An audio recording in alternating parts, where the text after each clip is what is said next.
하나님의 왕국의 문화를 만드시는 분이세요. 킹덤 컬처 크리에이터 연보연 목사님 나오셔서 이 땅에 진동하는 악취가 느껴지십니까?를 주제로 말씀해 주시겠습니다. 큰 박수 부탁드립니다.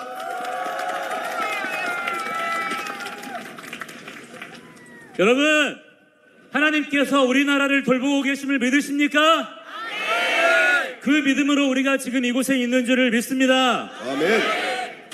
하나님께서 애굽 땅에서 무려 430년 동안이나 종살이하던 이스라엘 백성들의 고통의 신음소리를 들으시고 그들을 기억하셨습니다. 그리고 그들을 구원하시기 위하여 10가지의 재앙으로 애굽 땅을 치셨습니다. 그 10가지의 재앙은 단순한 자연재해가 아니라 그 당시 애굽 사람들이 섬기던 신들을 하나하나 지목하시며 심판하신 것이었습니다. 그런데 그 재앙을 어떻게 시작하셨습니까? 우리는 맨 처음 2번의 재앙을 주목할 필요가 있습니다. 맨 처음에 나일강을 치셨습니다. 나일강은 그냥 강물이 아니라 애굽 사람들의 정체성이었고 그들의 자랑이었고 그들의 생명의 젖줄이었습니다. 그러나 그 강물을 한순간에 핏물로 바꾸셔서 더 이상 그 물은 마실 수 없는 물이 되었고 생명이 살 수 없는 강이 되었고 고기 썩는 악취가 진동하게 되었습니다. 그래서 어떻게 되었습니까? 그 강으로 모여들던 사람들이 그 땅을 싫어하며 떠나게 되었습니다. 한때는 그들의 자랑이었고 생명줄이었던 나일강이 이제는 그들의 미움의 대상이 되었던 것입니다. 두 번째는 개구리 재앙이었습니다. 개구리는 그 당시 애굽 사람들이 가장 사랑하는 우상, 출산의 신 헤케신으로 섬겨지던 동물이었습니다. 그러나 하나님께서 그 개구리들을 명하여 땅으로 다 올라오게 하시고 그 개구리들로 그들을 괴롭게 하셨습니다. 그리고 모세의 간구로 개구리가 다 죽었을 때에는 무더기에 무더기로 쌓이게 하셔서 악취가 온 땅에 진동하게 하셨습니다. 한때는 그들이 그렇게 사랑했던 신이었던 개구리가 이제는 그들에게 고통과 혐오의 대상이 된 것입니다. 이 2가지의 재앙을 통해 하나님은 애굽 온 땅의 사람들에게 결과적으로 악취를 맡게 하셨습니다.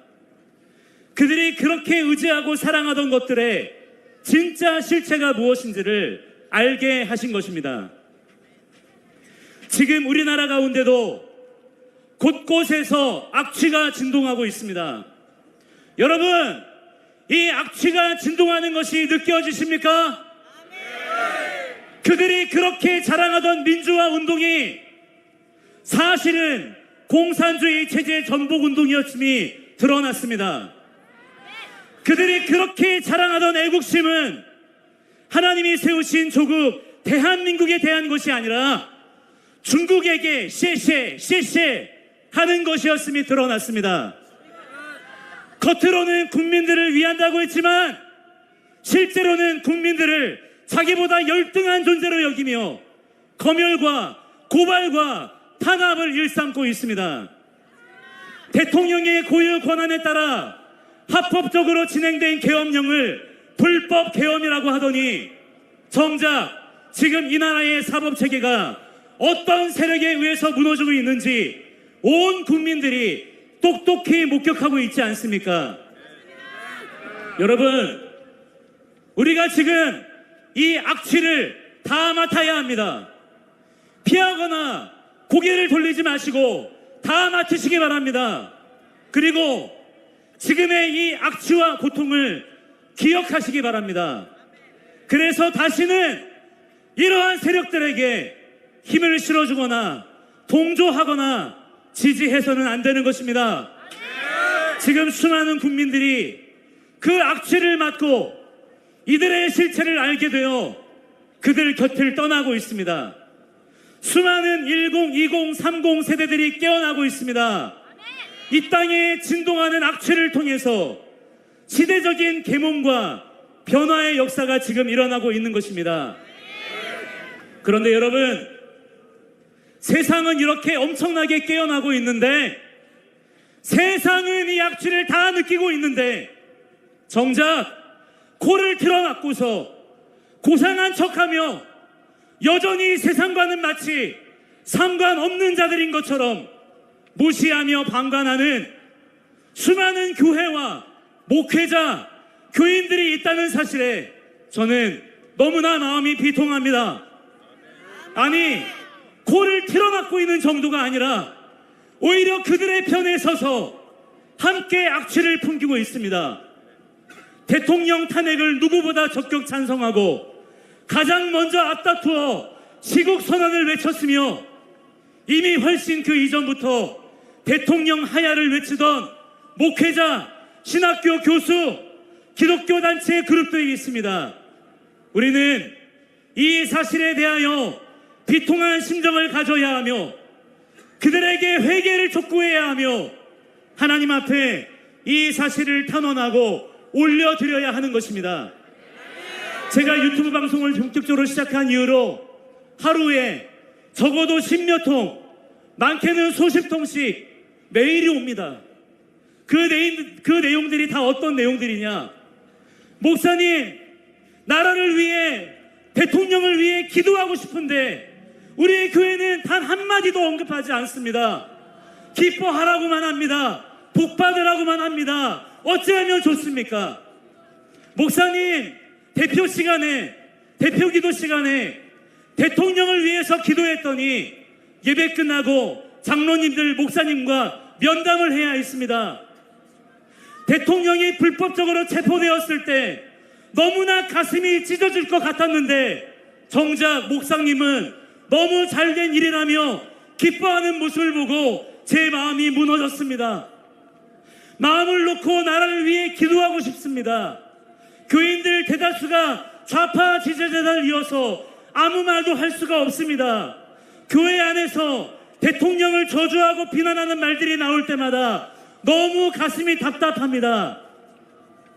이런 호소들이 끊이지를 않고 있습니다. 여러분, 이게 과연 정상입니까? 이것이 과연 정상적인 교회의 모습이란 말입니까? 제가 교회 내 좌파 세력에 대해서 언급했더니 좌파는 기독교를 그렇게 미워하는데 왜 이렇게 교회에는 좌파가 많냐?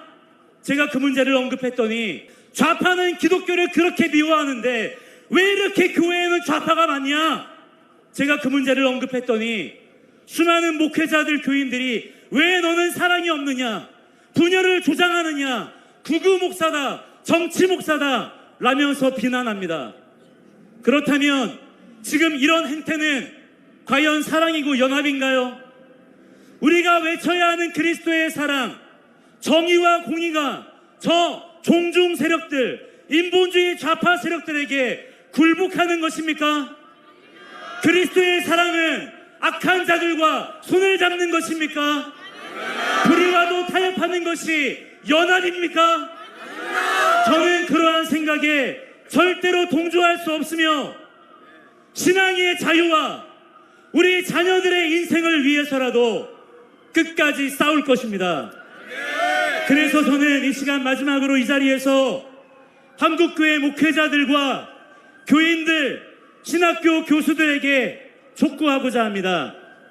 먼저 한국교회 목회자 여러분, 지금 당장 하나님을 대적하고 멸시하는 좌파 이데올로기와의 결별을 단호하게 선언하십시오.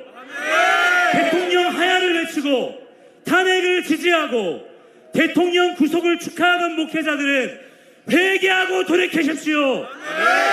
성도들에게 올바른 기독교 세계관을 가르치시고 교인들을 교회 안에 자기들의 소유물인 양 가두지 마십시오. 가장 먼저 시국선언을 외치고 깨시민 행세를 하며 정의와 공의를 운운하지만 정작 지금 벌어지고 있는 거대 야당의 불법들에 대해서는 단 한마디도 못하는 각 교단장들, 각 신학교 총장들, 교수들, 당신들은 그 자리에 있을 자격이 없습니다. 당장 국민들과 교회, 성도들 앞에 사과하고 사퇴하십시오. 한국교회 교인 성도 여러분, 진정 한 분 하나님을 섬기고 성경이 유일한 진리임을 믿으며 예수님이 만왕의 왕이심을 믿는다면 어떻게 민주당 저 반국가 세력을 지지할 수 있단 말입니까? 어떻게 저들의 한심한 선동질에 놀아날 수가 있단 말입니까?